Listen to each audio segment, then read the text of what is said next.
आज हम जा रहे हैं सेम मुखेम की ओर और इसको पांचवा धाम भी कहा जाता है। और ये जो पुराने समय में बहुत ही बड़ा हाट हुआ करता था। हाट का अर्थ बाजार होता है। और यहाँ का जो 52 गढ़ जो होते हैं, तो 52 गढ़ों में से एक रमोलीगढ़ भी था। और यहाँ पे जो गंगू रमोला था वो यहाँ का गढ़पति था। तो जब यहाँ की तरफ भगवान श्री कृष्ण आए थे तो उन्होंने 9 हाथ 9 भेद, एक हाथ इतना होता है और भेद इतना होता है, 9 हाथ 9 भेद की जगह मांगी थी। लेकिन क्या हुआ, अभी गाय माता भी आ गई वहाँ। बहुत अपने मतलब एक तरफ से ये मान के चलो कि ज़्यादा मतलब रखने वाले नहीं थे किसी से और बोलते भी नहीं थे ज़्यादा, तो नहीं दी उनको जगह। तो भगवान श्री कृष्ण का दोष हुआ। हम आपको आज वो सारी जगह दिखाएंगे जहाँ पे उनके आज भी पशुओं के खुर के निशान हैं, जहाँ पे भगवान श्री कृष्ण ने जगह मांगी थी। आज वहाँ पे सेम नागराजा के नाम से विराजमान है। और बहुत बड़ा इसका इतिहास है। उनके उनके बच्चे भी नहीं थे गंगू रमोला के। तो भगवान श्री कृष्ण के आशीर्वाद से सिद्धवा और विधवा उनके 2 भाई हुए हैं। बाद में हालांकि उनको अप्सराओं ने हर दिया था। आज भी सिद्धवा को गढ़वाल में देवता के रूप में पूजा जाता है।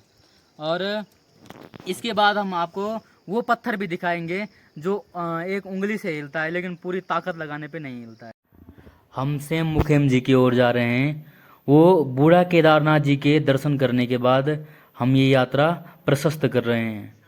और जब हम रास्ते में जा रहे हैं तो इतने सुंदर सुंदर गांव जो हैं वो प्रकृति की और अधिक शोभा बढ़ा रहे हैं। और इन गांवों में जो जड़ी बूटियां हैं, जो पेड़ पौधे हैं, वो और भी अधिक सौंदर्य का निर्माण कर रही हैं। और मन करता है यहीं रहें और यहीं जिएं। जब हम रास्ते में चलते हैं तो यहाँ पे एक देवता का मंदिर मिलता है। तो यहाँ पे आज भी बलि प्रथा होती है और देवता को बकरे चढ़ाए जाते हैं, इसलिए उनके सींग यहाँ पे टांगे जाते हैं। जब हम गंगोत्री जी से केदारनाथ जी की ओर बढ़ते हैं तो रास्ते में उत्तरकाशी से 35 किलोमीटर पे एक जगह पड़ती है जिसको बोलते हैं कोडार। तो कोडार से सेम मुखेम जी का रास्ता कटता है और जो दक्षिण द्वारिका के नाम से, उत्तर द्वारिका के नाम से भी जाना जाता है। तो आज हम जा रहे हैं उत्तर द्वारिका की ओर और उसका विहंगम दृश्य जो है हमको और अधिक लबालब कर रहा है और अधिक प्रेरित कर रहा है। ये जो मैदान है, इस मैदान से हम प्रवेश करते हैं श्री सेम मुखेम जी की ओर, जो कि उत्तर की द्वारिका है। और जब हम यहाँ दर्शन करने के लिए जाते हैं तो सबसे पहले में ये बहुत ही सुंदर दृश्य दिखता है। उस सबसे पहले हम यहाँ पे करते हैं यहाँ के गढ़पति गंगू रमोले के दर्शन। यहीं के वो राजा हुआ करते थे और श्री कृष्ण भगवान ने उनसे जगह मांगी थी पर उन्होंने दी नहीं थी। तब भगवान श्री कृष्ण बोलते हैं कि 9 हाथ 9 भेद मुझे जगह दे दे। तो भगवान श्री कृष्ण दिखाते हैं उनको अपनी शक्ति। तब वो अपनी शर्त रखने के बाद हिडम्बा राक्षस यहाँ हो गई है, इसलिए उसका विनाश करना है तो तू कुछ कर। तो भगवान श्री कृष्ण हिडम्बा को मोक्ष की प्राप्ति करवाते हैं, मोक्ष देते हैं मतलब ना। क्योंकि कारण क्या है कि हिडम्बा बहुत आतंकी हो गई थी, बलि बुली देने लग गई थी। क्योंकि हिडम्बा का मूल वैसे हिमाचल में है लेकिन यहाँ उसको मोक्ष की प्राप्ति हुई थी। तो ये वहाँ का रास्ता है, थोड़ा चढ़ाई भी है, 3-4 किलोमीटर का है। लेकिन जब हम ऊपर की ओर जाते हैं तो सुंदर दृश्य दिखते हैं। और यहीं से यात्रा करते हुए उत्तर उत्तर द्वारिका की ओर हम जा रहे हैं। यहीं से मुखेम भगवान जो हैं वो नाग रूप में विराजमान है।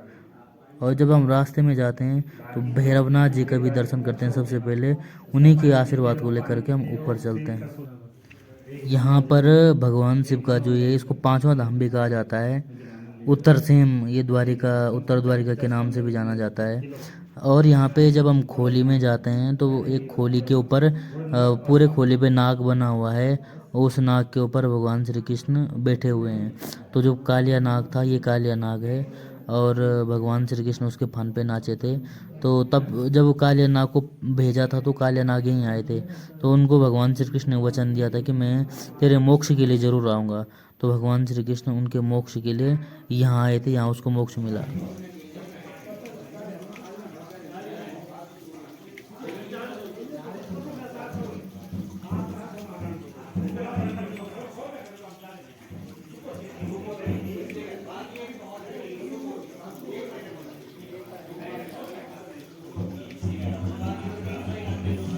यहाँ पे जब आगे बढ़ते हैं तो सबसे पहले जो गंगोरा मोला का जो क्षेत्र है जहाँ पे उनकी मूर्ति लगी हुई है, तो उनका दर्शन भी कर लेते हैं। और जब यात्रा कर रहे हैं तो उनका दर्शन भी करना बहुत ज़रूरी है। और यहाँ पे पूजा भी हो ही रही है, तो चलते हैं हम अपनी ओर और आगे की तरफ बढ़ते हैं। मातृ को रूप धारण करे, देवी को रूप धारण करे, भगवती को रूप धारण करे, सेवनागृत का संगमा मात्वेन नागिन को रूप धारण करे परमेश्वरी। ओम ऐं ह्रीं क्लीं चामुंडाय विच्चे, ओम ह्रौं स्वाहा ज्वालाय ज्वालाय, ओम हंसार्चा प्रसा, नमस्ते रुद्रोपाय, नमस्ते मनुमादिनी, नमः समुद्राय च निशुम्भासुररात्रि, जागृता महादेवी जपम सिद्धम करते, हिंकारी सृष्टिरूपाय, हिंकारी प्रतिपालका, कलंकारी कामरूपाय, बीजरूपे नमः। हरिनाथ सिद्धू भगवान, हे देवकी नंदन सिद्धू भगवान, हे श्री कृष्ण ध्रुवनाथ, हे भगवान नागराजा, जय वृद्धि करी, रोग व्याध कष्ट सब दूर करे भगवान परमेश्वर महाराज। हरिओम परमात्मा नमः। आज हम सेम नागराज भगवान के मंदिर में, और भगवान कृष्ण को यह मंदिर समर्पित है। भगवान श्री कृष्ण यहाँ आए थे, उन्होंने कालिया नाग को वचन दिया था कि भाई जब तू यहाँ की तरफ आएगा तो मैं यानी कि तेरे मोक्ष के लिए ज़रूर आऊँगा। तो यहाँ पे वो आए, यहाँ पे दर्शन दिया। और जो हिडम्बा है, हिडम्बा ना, तो हिडम्बा को मोक्ष प्राप्ति भी यहीं हुई थी, और भगवान विष्णु को ये समर्पित है।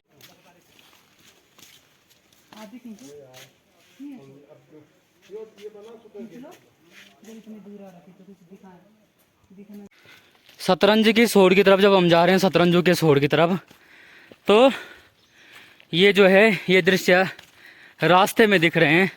बहुत ही सुंदर वन है। कभी भगवान श्री कृष्ण यहाँ आए थे और उन्होंने अपना ध्यान इत्यादि यहीं किया था, इसी क्षेत्र में। अब हम जिस क्षेत्र की तरफ जा रहे हैं वहाँ पे उनके घोड़े, उन सब का पाँव के निशान है। ये है शतरंजों का सोड़।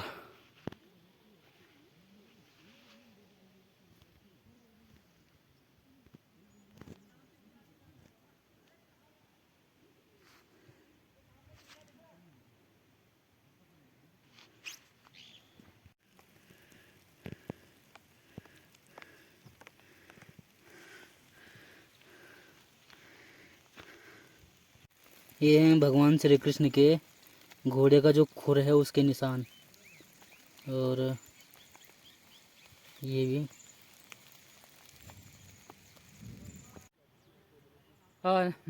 हम सेम मुखेम के बाद आते हैं शतरंज के सोड़ में। यहाँ पे जो है भगवान कृष्ण के घोड़े के निशान है। और यहाँ पे ये जो निशान है ये खुर के टाइप का, ये एक निशान ये है, एक निशान ये है, ये पूरा निशान। तो ऐसा कहते हैं ये भगवान कृष्ण के घोड़े के निशान है। और भी यहाँ पे चिन्ह है, मतलब ना अभी हम उनको ढूंढने की कोशिश कर। छोटे दिख रहे होंगे ये उंगलियां दिख रही हैं। ये भगवान के पैर के निशान है, ये उंगलियां हैं। और ये और भी है इधर भगवान श्री कृष्ण के, ये भी खुर का निशान है भगवान श्री कृष्ण के घोड़े का। ये भी खुर के निशान है।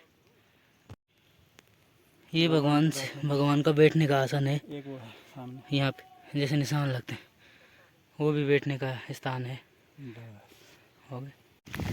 श्री सेम नागराजा में ये इसको बोलते हैं डुगडुगी सेम।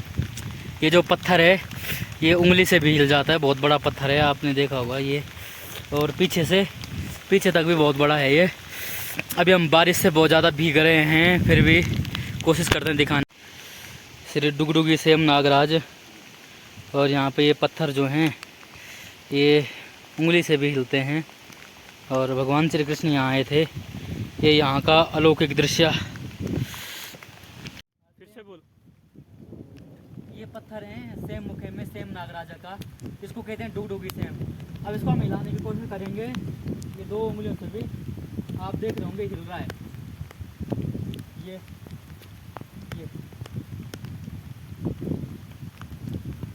मुझे दिख रहा हूँ वहाँ से। ये इससे उंगलियों से हिल रहा है, जबकि बहुत बड़ा पत्थर है। और इसको ज़्यादा ताकत लगाने पर भी हिल रहा है।